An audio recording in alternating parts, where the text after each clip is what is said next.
I really had the urge to vomit. So I stood up really quickly from the couch and dropped my laptop on the floor. I dropped my phone and I ran to the bathroom and got sick.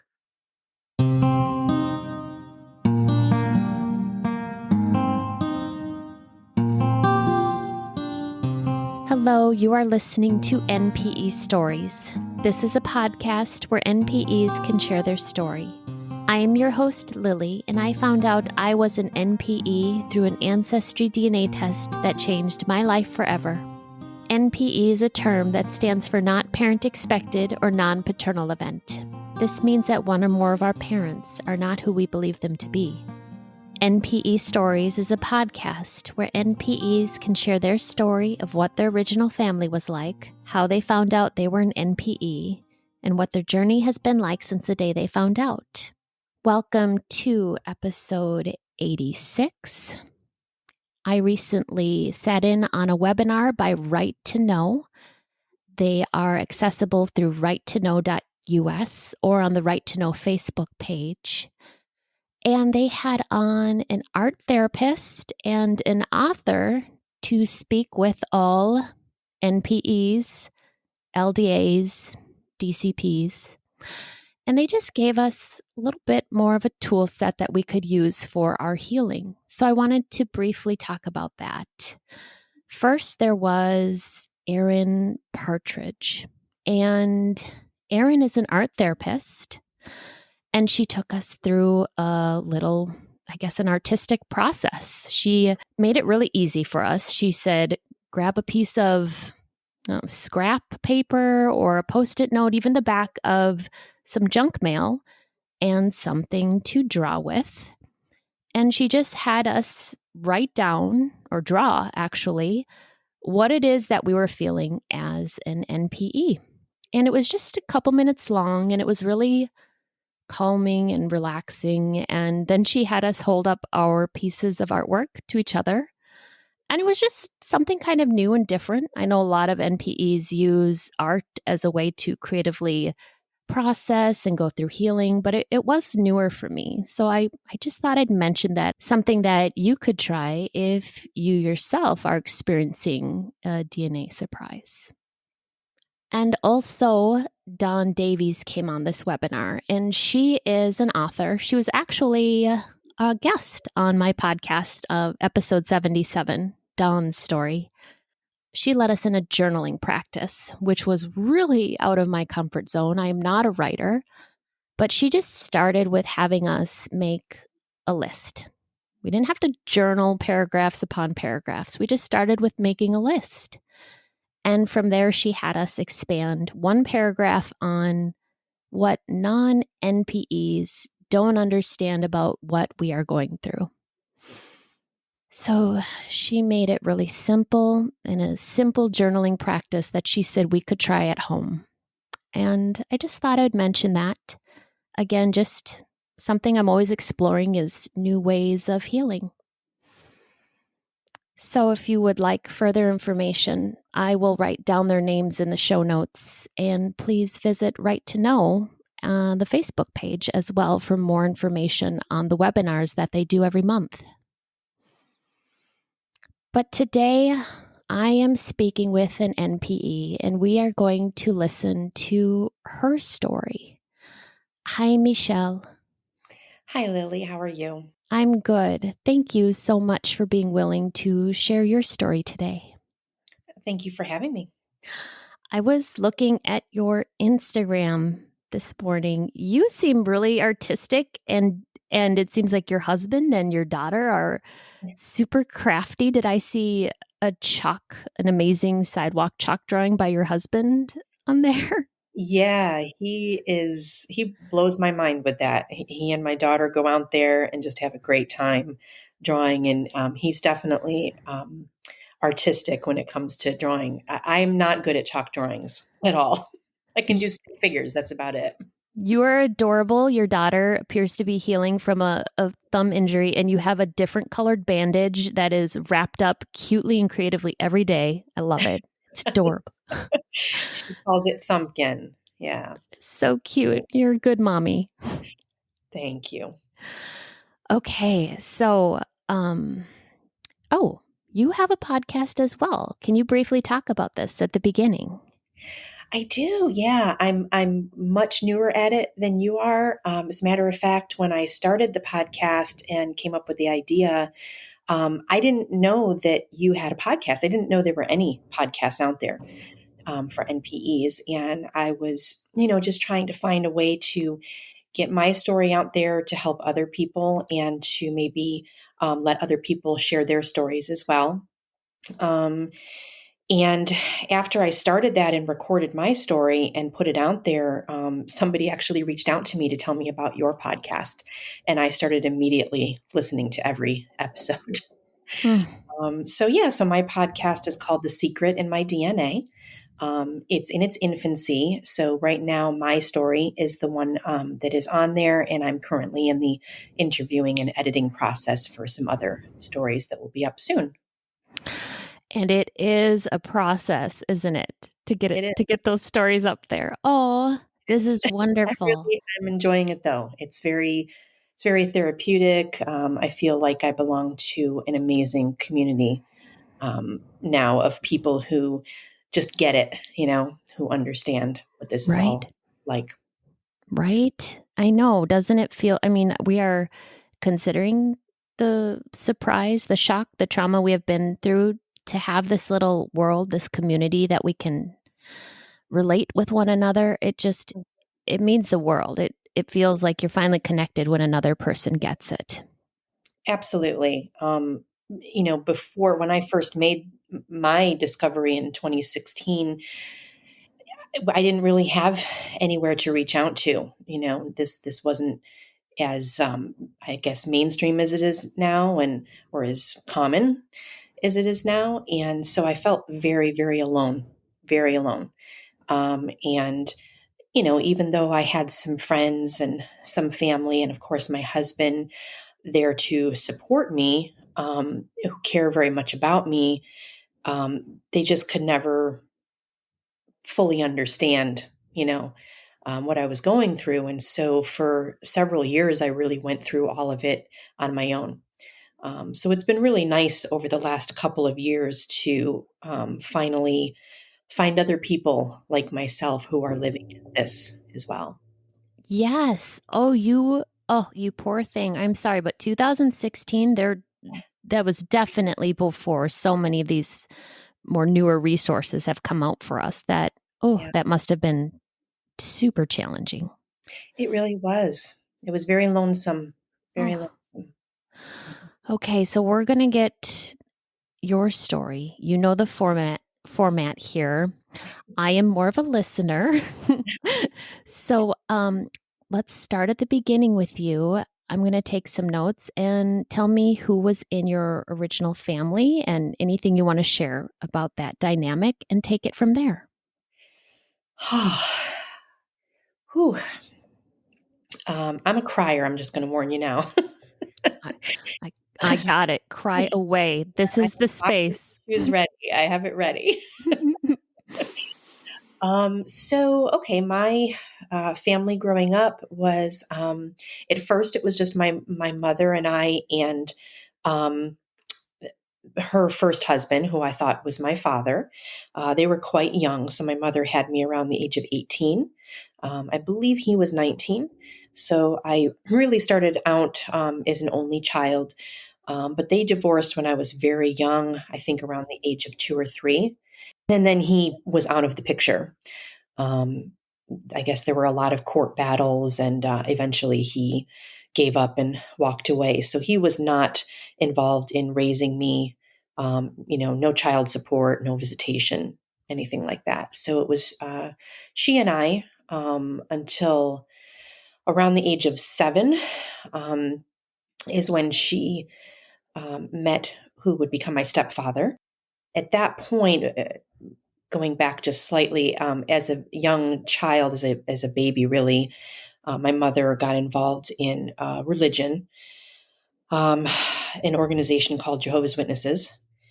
So she was heavily involved in that after my father left. And so the man that she met and subsequently married, who would become my stepfather, was involved in that religion as well. From there, they had four children pretty quickly. So, my first sister arrived when I was around 8 years old.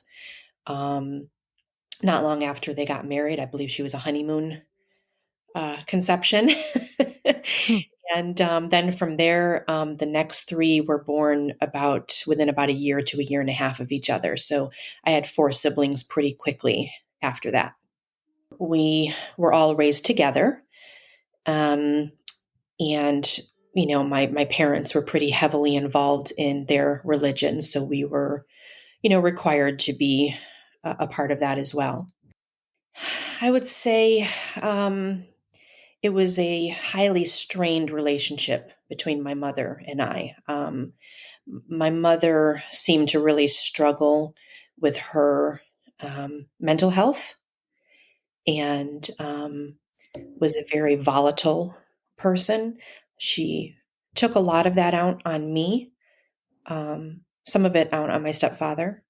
So I just remember, as a kid, always being very hyper aware that their marriage was not healthy, always being very, very on edge so that I wouldn't, make her angry.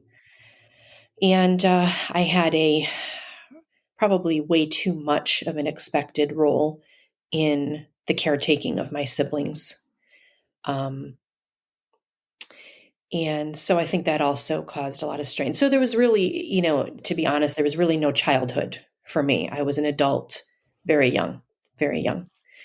Um, and a lot was expected of me, from the time I was, 8 years old. Um, yeah, so that's kind of really the gist of, my childhood. I had a pretty tumultuous relationship with my mother. I tried really hard to never step out of line, but there was really never any pleasing her. It was never good enough. Um, And so there was a lot of verbal and physical abuse, which my mother loves to call discipline. Mm.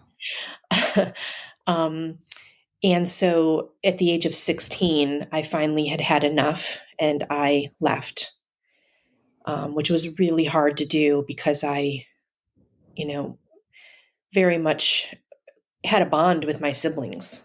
And Mm. I worried about them. I worried about leaving them behind. That was, I would say, a pretty traumatic event in my life. Leaving them behind. At that point, I was trying to get to know my father, whom my mother had forbidden me from ever getting to know or ever seeing. And that was really the catalyst to me leaving, was that she had found out that I was secretly getting together with him and trying to start a relationship with him. And she was very, very angry about that.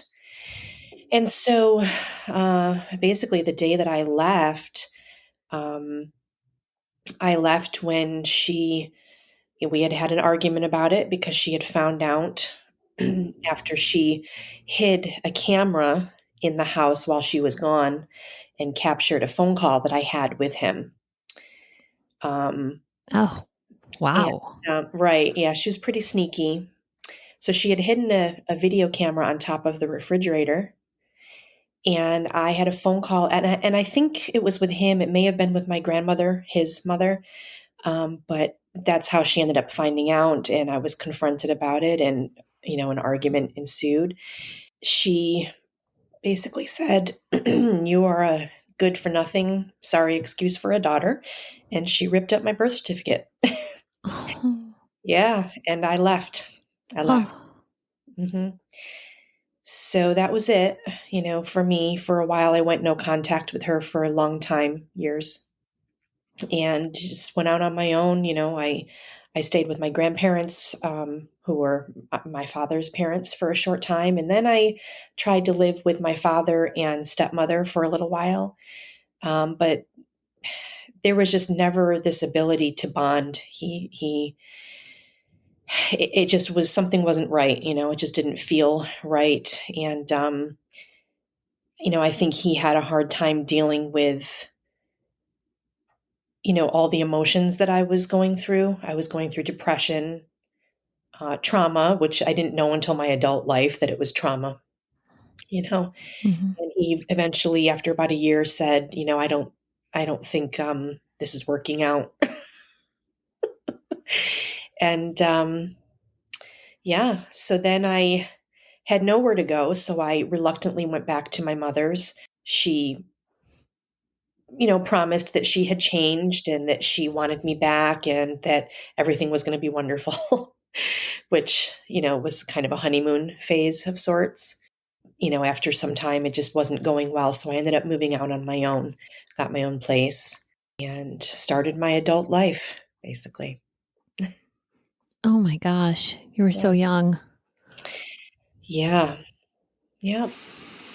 Very young, very, had to, become independent very early on. And because, I don't know how that organization or that religion is now, but at that time, you know, getting help for abuse was a no-no.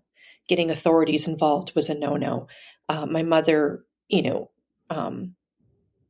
CPS had been called several times, on my mother when I was a teenager, and nothing was ever done. And of course, it was hush hush, in the church and whatever. And um, you just didn't involved with going to therapy, and things like that. So there was a lot of like mental health issues and things like that that were just going untreated as a result. And the other issue was that they did not really allow or encourage higher education.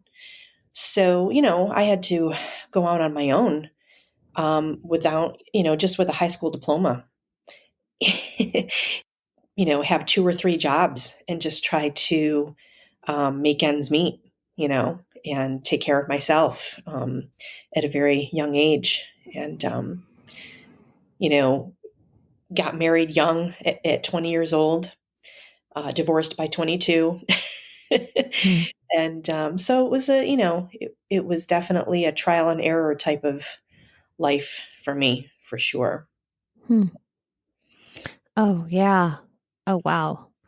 Thank you for going back to that place and sharing that with me. I know it's hard to talk about that, to talk about your childhood and what you experienced with your mom and your pretty much missing birth certificate father. So, thank you for explaining your background story. Okay. Okay, Michelle. So, how did you find out you were in NPE?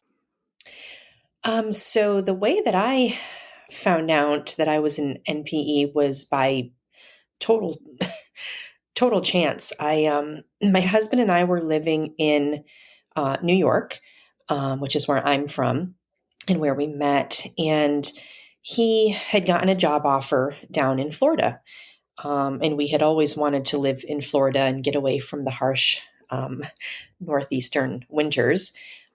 So we were pretty excited about that, and we um, hightailed it down to Florida and started our new life, the two of us. And while we were, settling into our new home, we saw an ancestry ad on television, and my husband said, "Oh, we should really do that. That looks really cool. We should do the whole, DNA thing." And he had suggested doing it because he knew that on my father's side of the family, there was Native American heritage. And he said, you've been talking about the possibility of going back to school. Maybe if you find out, what your heritage is and, like the percentage and follow that line, maybe you might be able to get some help financially, to go back to school.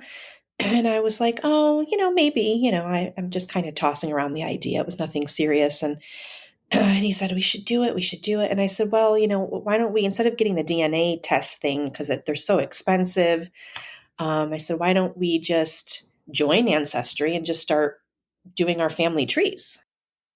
So that's what we did. And that was kind of like our fun, relaxing thing to do after work. We would just sit on the couch together and, we started from our parents and our grandparents and our great grandparents. And after like 3 months or so of doing that, I ended up tracing back my father's side of the family to, I want to say, around like the 1600s. Um, so it was really a cool experience. And then one day my husband says, "Hey, let's order the DNA kits." And I was like, "No way. It's like $100 a pop. Right now we just moved. We just incurred a lot of moving expenses. We just bought a new house. I was trying to restart my dance studio up because I had closed my dance studio up in New York and was trying to restart my business down in Florida. And there's a lot of, you know, expenses that go into, starting your business up again. So I was like, I just don't think we should spend the money on that right now. And he's like, "Oh, let's just do it. Let's just do it. It's just money. You can't take it with you." So I agreed and we ordered our DNA kits. When we got the kits, we had a lot of fun with it. I didn't know what to expect, so I didn't realize it was going to be spitting into a vial. And I don't have a very saliva-y mouth. I really struggled with it. He was done like real quick. And I was like, "Honey, I don't think I can fill this entire thing," because you have to like fill it up to the line. And so it took me forever, just trying to get that thing filled. And he was laughing at me. And I finally get it done and we send it off in the mail and we're all excited. And uh, I want to say it was like maybe 6 weeks later, um, the results come in. I get the email. But my husband and I had made the agreement that, since he would most likely be at work when the results came in, that I wouldn't look at the results first. I would wait until he got home so we could do it together. So I told him the results were in. I promised him I wouldn't look, and I didn't. I kept my email closed. And when he got home that night, we had dinner and stuff and just had our typical evening, got ready for bed. And then when we got into bed, we decided to open up my laptop. And so we decided to look at his results first, and nothing stood out as, out of the ordinary. Um, and everything was, really just exactly what he had been told as far as, his ethnicities and things like that. And so no surprises there. And then we decided to log into my account and open mine up. And the first thing that popped up was that, pie chart thing on Ancestry.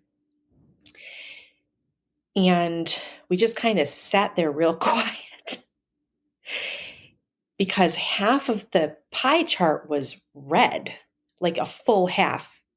50% of it was just one ethnicity, and it said Italy. And the other side of the pie chart was, everything that I knew from my mother's side, Irish and Scottish, and I think some German, stuff like that. So nothing out of the ordinary there. But there was never any Italian heritage in my family. So it was really quiet. And I think both of us just kind of didn't know what to say. And there were a lot of alarm bells going off in my head, but I didn't really know what to think of it. And my husband suddenly breaks the silence and says, "So, did you know that you're half Italian?"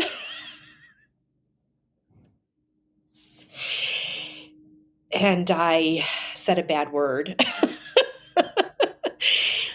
I was pretty shocked. And I said, I'm not Italian. This is a mistake." And he's like, you're definitely really, really Italian." And I'm like, "No, this is not possible. It's not possible. I'm not Italian." And he's like, "So there's nobody Italian in your family? Like your father's not Italian?" And I'm like, "No, he's French Canadian. He's Native American, Algonquin.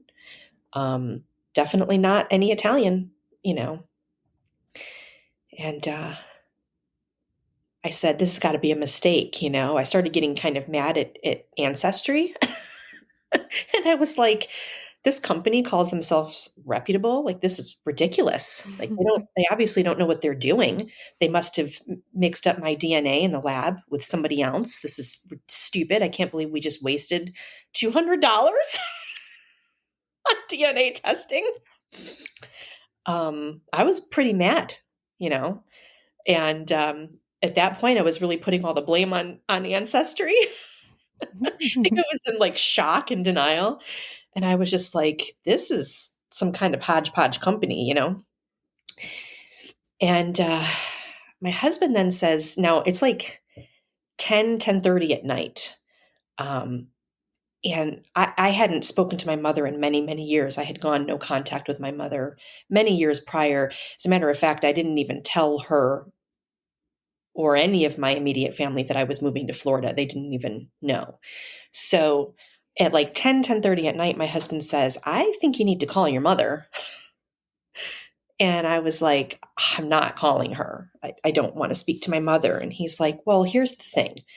I know you don't want to speak with her. And I know it's been a long time since you've spoken to her, but catching her off guard might be the best way to get the truth at this point. And so I agreed with that. I was like, maybe that's sound advice.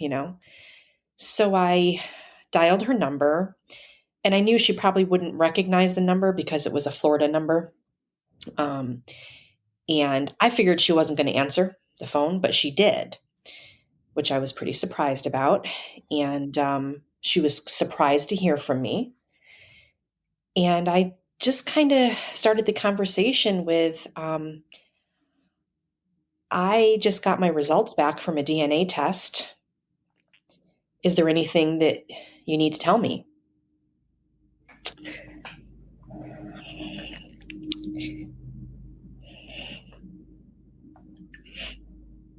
I'm sorry.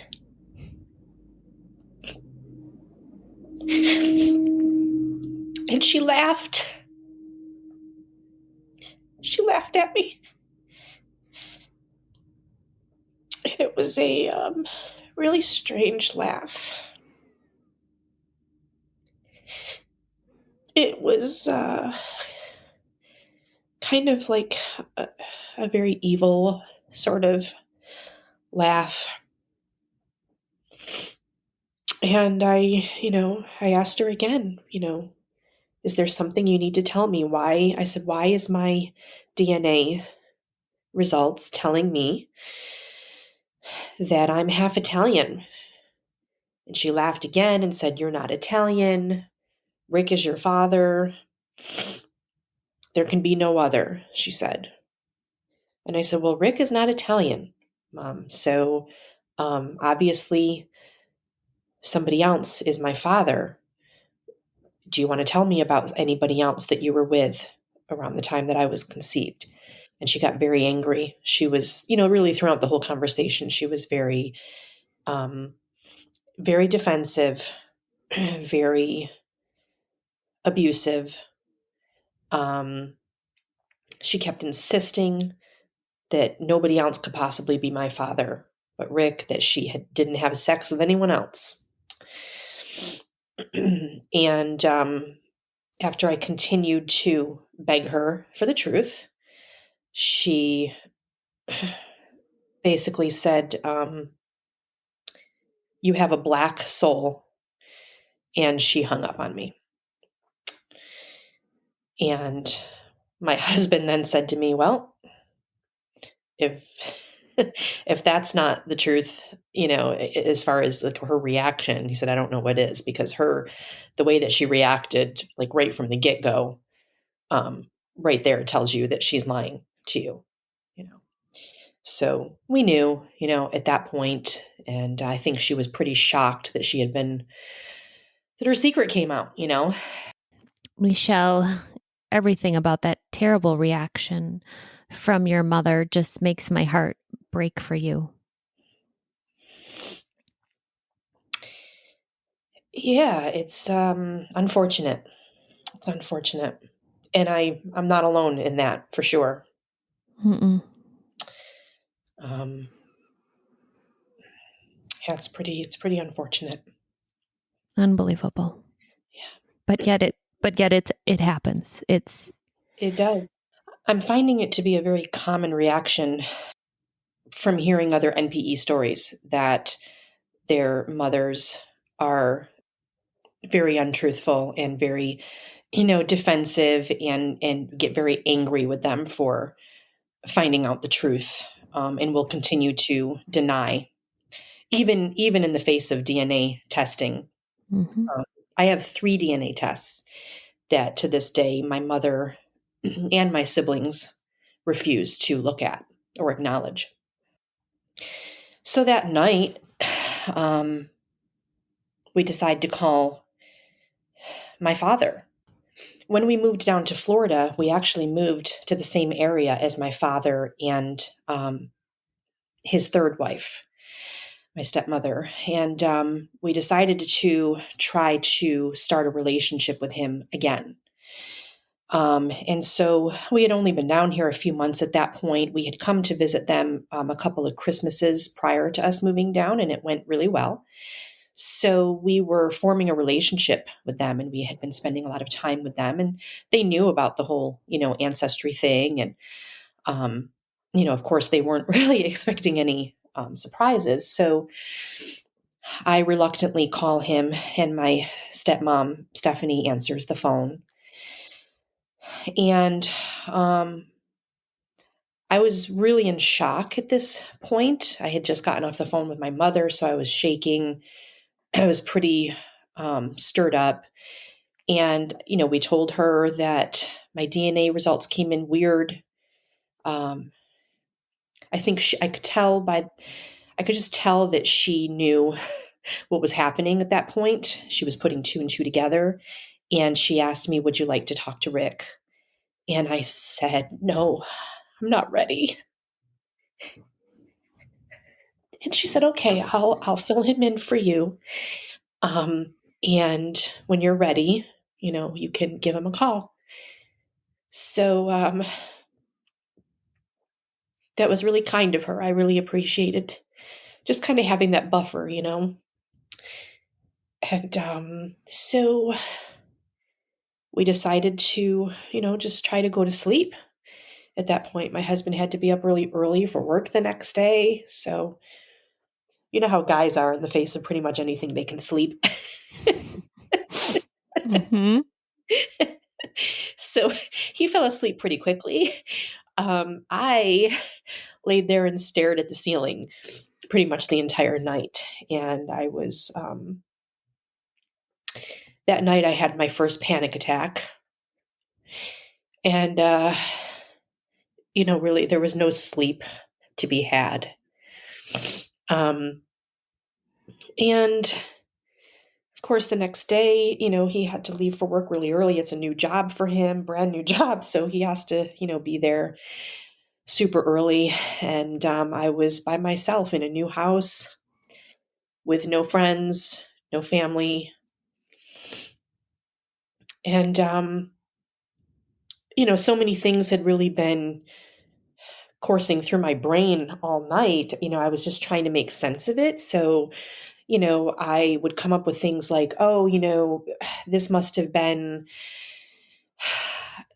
something like generations ago in our family history. Like maybe somebody adopted an Italian child, or maybe somebody generations ago had an affair, and so some Italian, DNA had come down the bloodline. I didn't really know how the whole thing worked, so I was just trying to come up with anything. Maybe it was, um, just migration, anything that could come to mind. I was trying because I just couldn't, as evil as I knew my mother was, I could not come to terms with a mom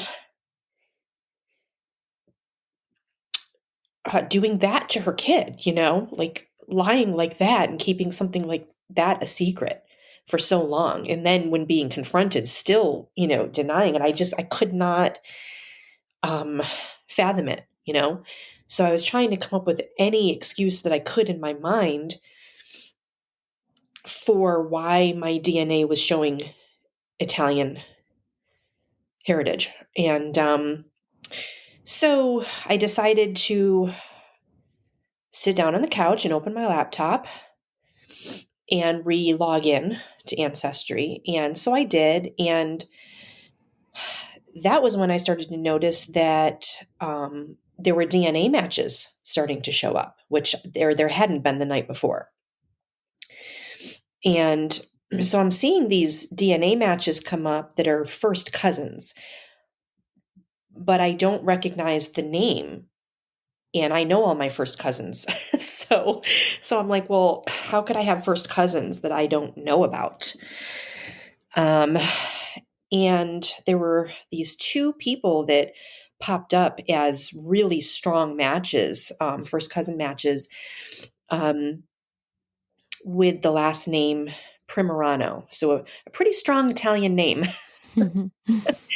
And it was showing that they were in Syracuse, New York, which is where I was born and raised.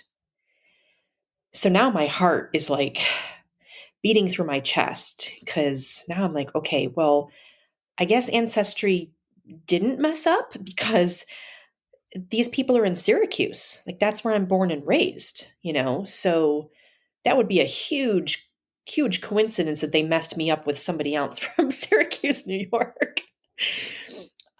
So I'm like, I go all detective mode because that's what I was planning on being. When I was younger, my plan was to go to school for law enforcement and criminal justice and become a detective. And I'm really good at finding things out. So I went into like full detective mode and started trying to figure out, how can I get to the bottom of this? I knew obviously I couldn't call my mother again. She was not going to answer her phone and she was ignoring my text messages. And I really was not in contact with some of my aunts and uncles on her side for years. But I did have a really good relationship with my youngest aunt, my mother's youngest sister, who was just an amazing person and who I always really adored and looked up to. She was only 11 years older than me. And I thought, oh, maybe if I reach out to her, maybe she'll know something. But I know she was really young when my mom got pregnant with me. So I knew that the chances of her remembering anything were slim to none. But I decided to reach out to her anyways. So I called her. I hadn't talked to her in a while. She was really happy to hear from me. And we chatted for a few minutes. And then I told her the reason for my call. And I said, I took an ancestry DNA test and it's saying that I'm Italian, half Italian, in fact. And she was like, what? That's not possible. You're not Italian. And I'm like, yeah, that's what I said. And she, we just kind of giggled a little bit because I think we were both super uncomfortable and didn't really know how to handle it. And I was like, so I just have a question for you. Do you happen to remember? Now, remember, I have my laptop open at this point, and I'm looking at these names, okay, of DNA matches, which she doesn't know, and I have not mentioned any names to her yet. So I said, do you remember any Italian guys that my mom was friends with or hung out with or dated or whatever back when she was a senior in high school? And she said, well, the only person I remember was Richie Primerano. She said he was her senior prom date. Oh, wow. It was her date to the senior prom. And she said he was best friends with our older brother, John. And I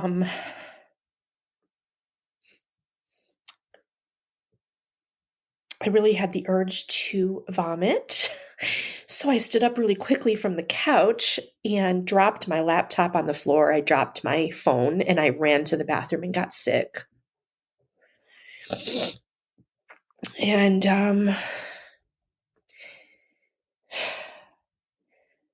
Then after that, I ran back to the phone, and my aunt was really sweet. She was really worried about me. And I said, Aunt Jackie, the name that's showing up as my DNA matches has the last name Primorano.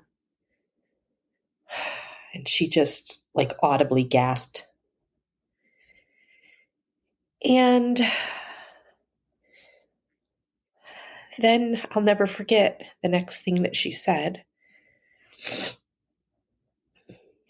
She said, "Oh, Michele, please, please don't tell your mother that you found this out from me. She'll burn my house down."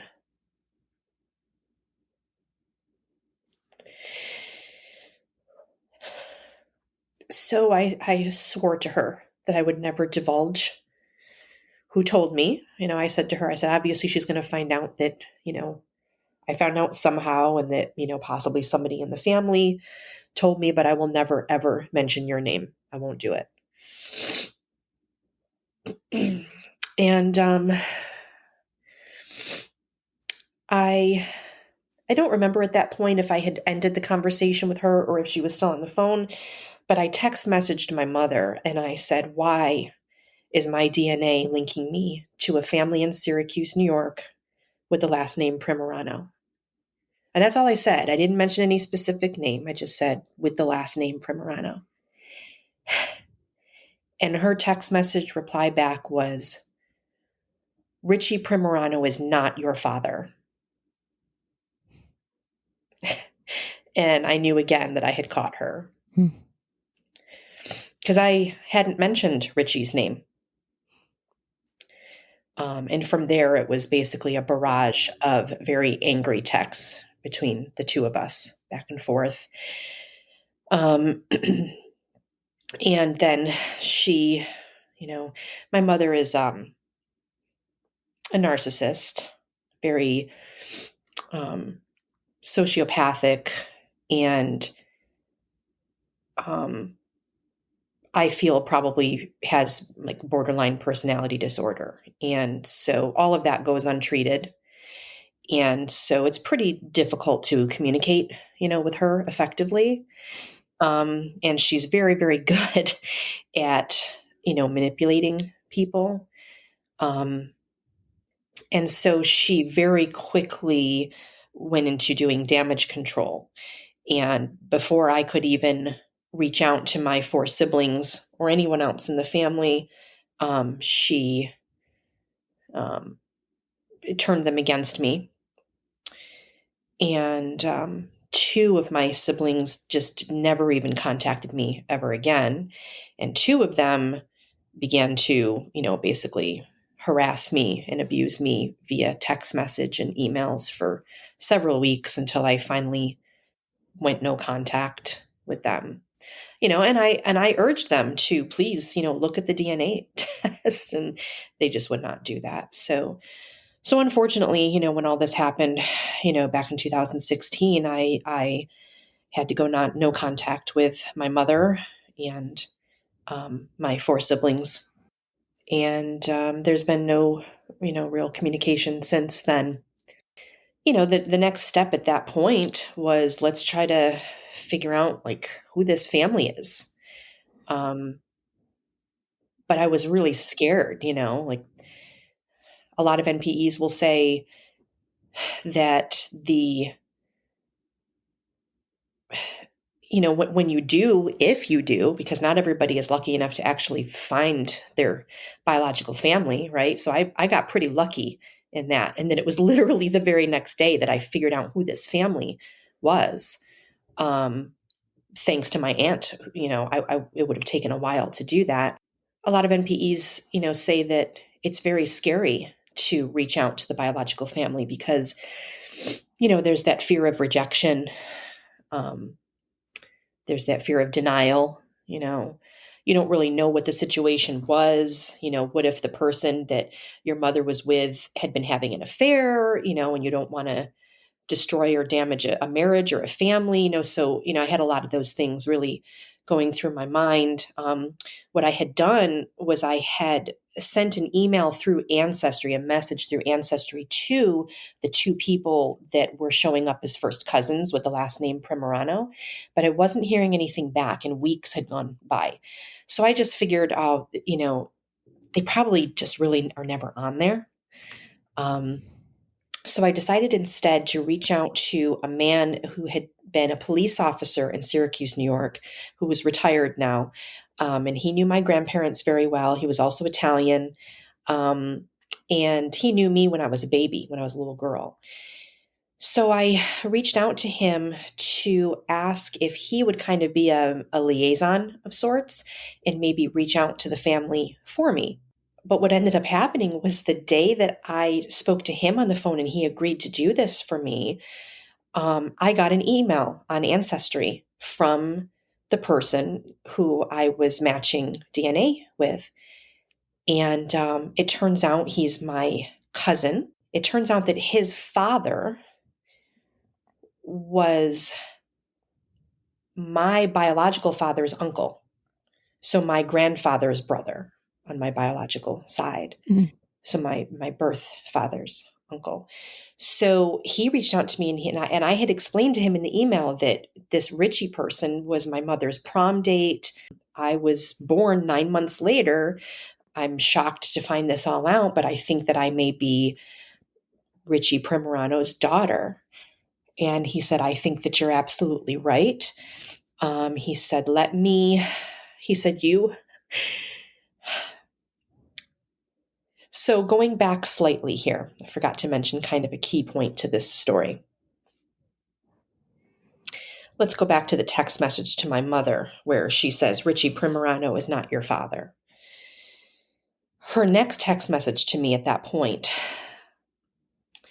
was, and it wouldn't matter anyways, Richie died in a motorcycle accident last year.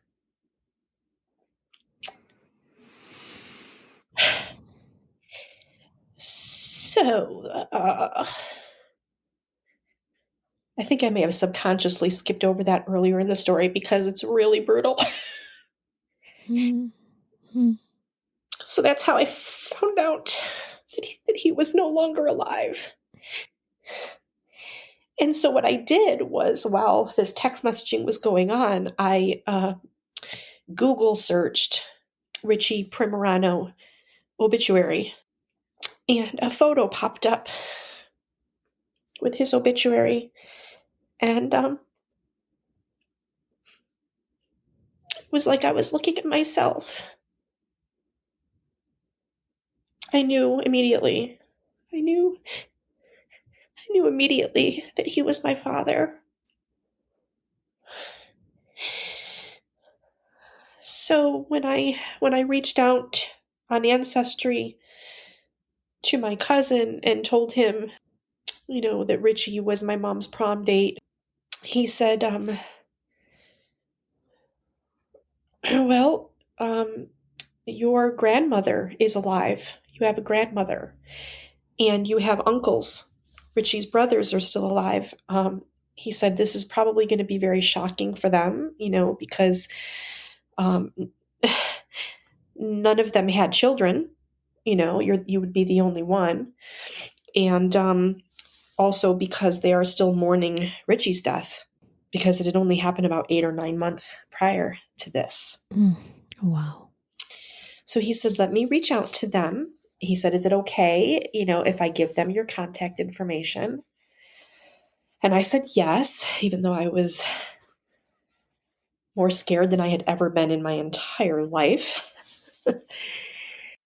And then it was basically just kind of a waiting game at that point. So my husband and I decided to just kind of try to chill out, that night, just watch some television. I was, dealing with a lot of emotions. I was like angrier than I had ever been my entire life, like so angry, and very, very scared. And I think still dealing with quite a bit of shock, and stuff. Because this was like weeks later. This was probably like 3 weeks after I had made the initial discovery. So I was going through like a whole roller coaster.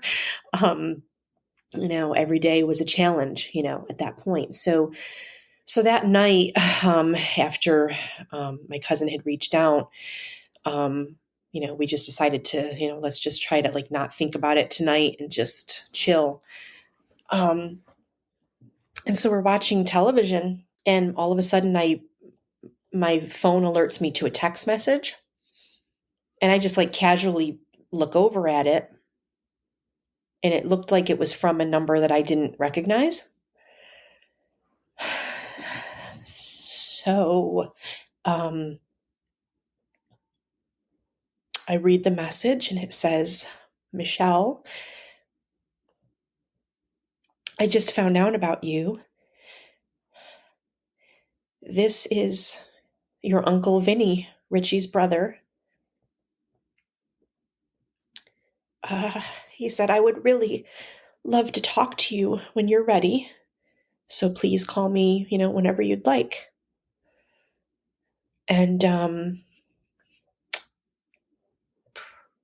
that's when I had my second panic attack.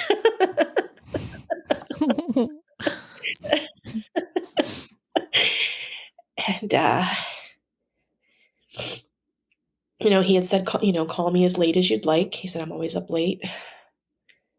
And I was like totally panicking. Um, I was crying so hard that no sound was coming out of me. That like that cry. I do. Mhm. And I was like really trembling, but it was more of like a convulsing. Mhm. And my husband was trying really hard to just kind of bring me back, like I was just really having like an emotional breakdown, I would say. And he was trying so hard to just comfort me and tell me it was okay. And, um, kind of help to mentally and emotionally prepare me to have this conversation, And, but it's hard to tell, like in a text message, is this person happy? Are they shocked? Are they pissed? Like, is he going to be really mad at me for, bringing this on their family? And is he going to think I'm a liar? That my first thought, honestly, was this man just passed away.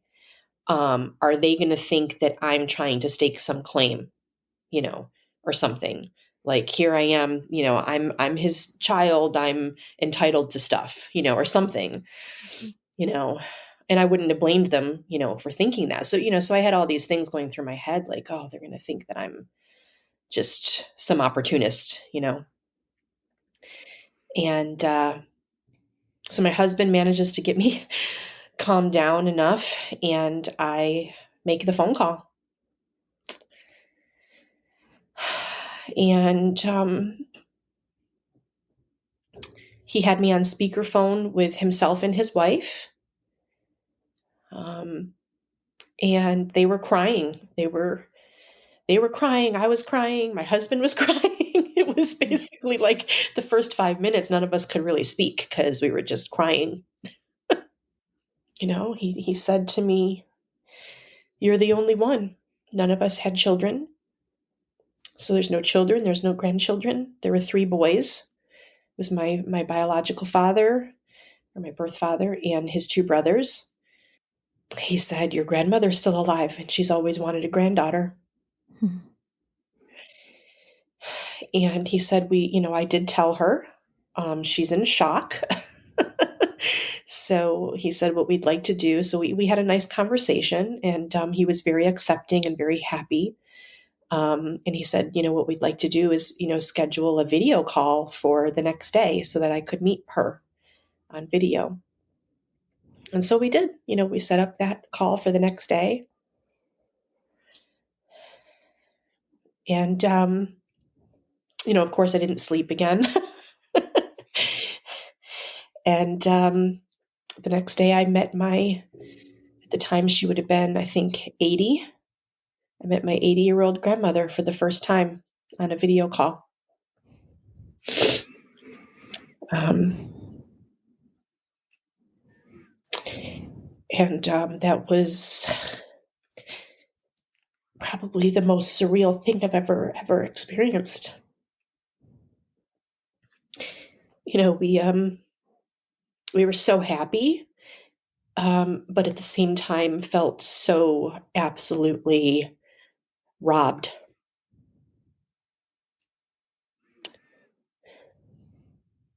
And she kept saying, I should have I should have been in your life. I should have helped raise you. I should have been there for all of your milestones. Understandably, she, like myself and like a lot of other people in the family, were very angry at my mother.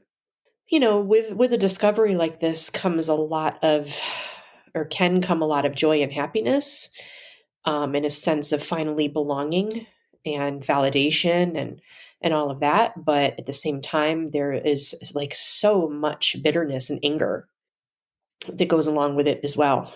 Um, so, um, yeah. So then,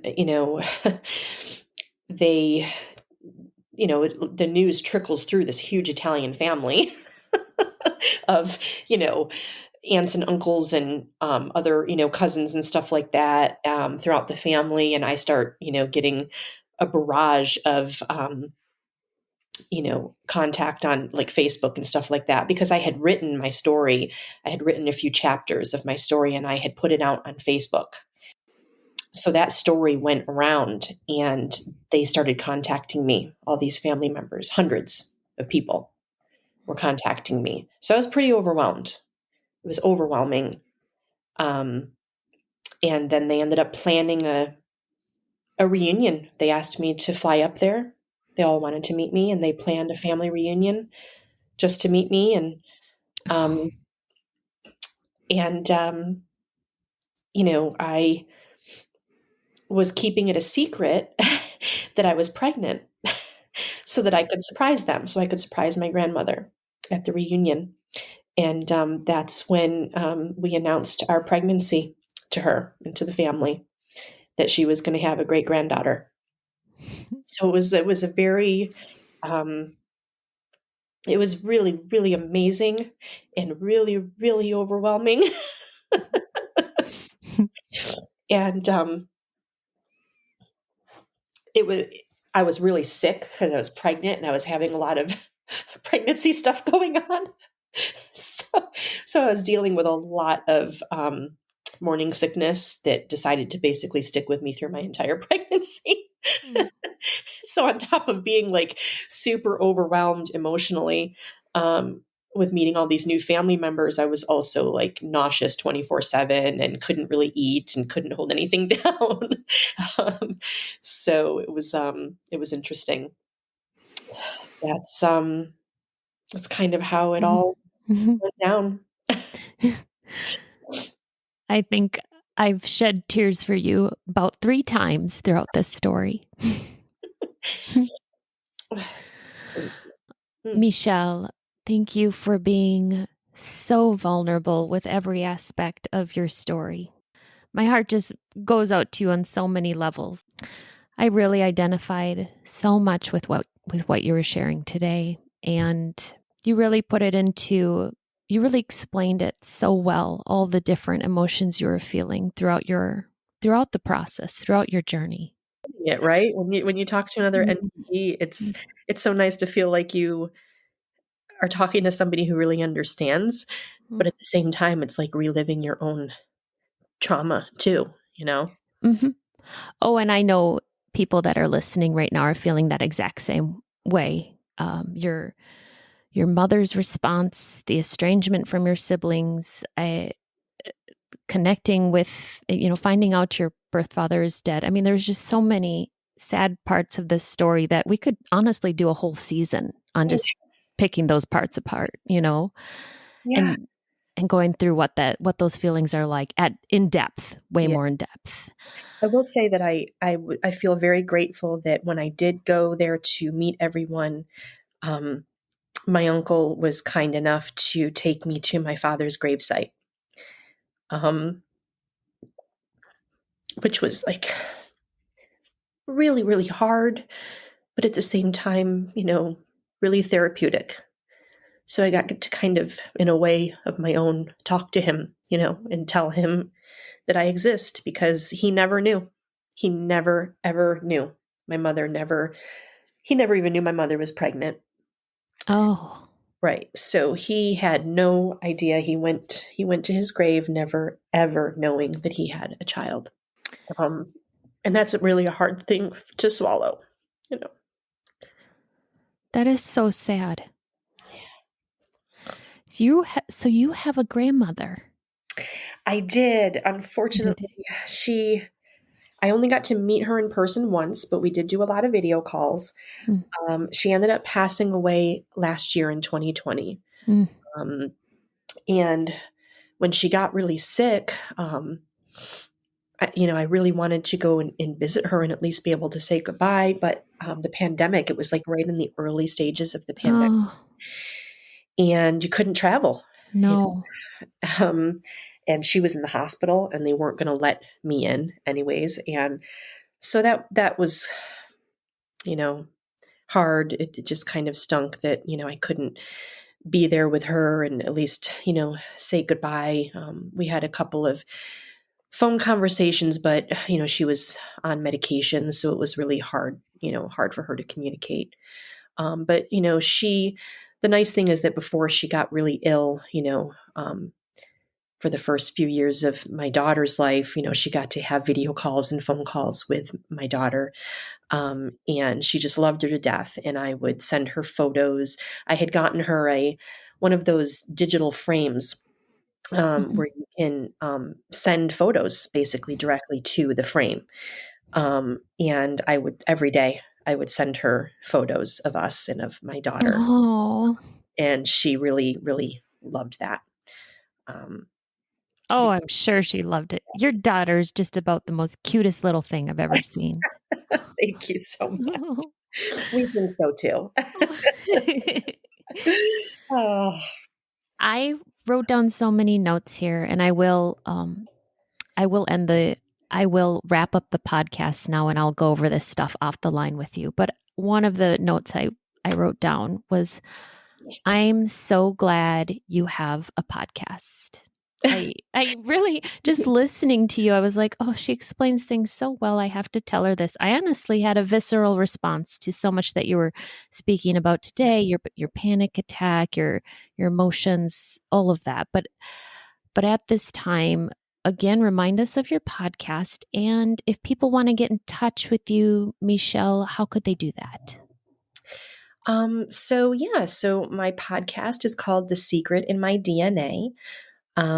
If you would like to get in contact with me, the email address is thesecretinmydna@gmail.com. There's also a Facebook page, The Secret in My DNA on Facebook. And just kind of one thing that I'd like to, finish with, you were talking earlier in the podcast about having a right to know. And I do firmly believe that, that we do have a right to know where we come from and to know our true ancestry and our mental and physical health history.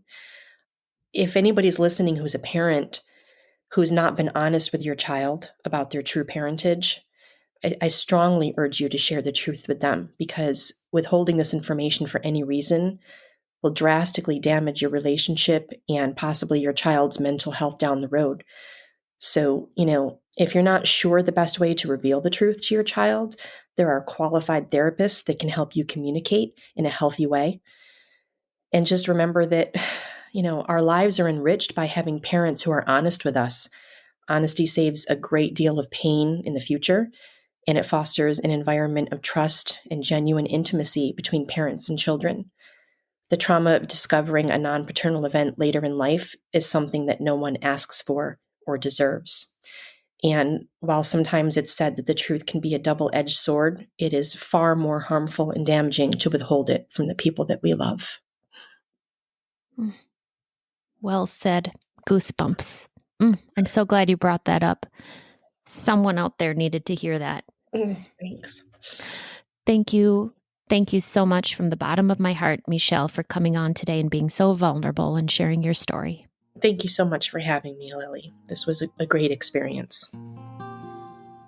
These stories are here for us to identify with. If you are an NPE and would like to share your story, email npestories@gmail.com. You do not have to give any identifying information. If you are an NPE and would like to share your story, I'd like to hear from you. Subscribe to this podcast to hear more. Come heal with us.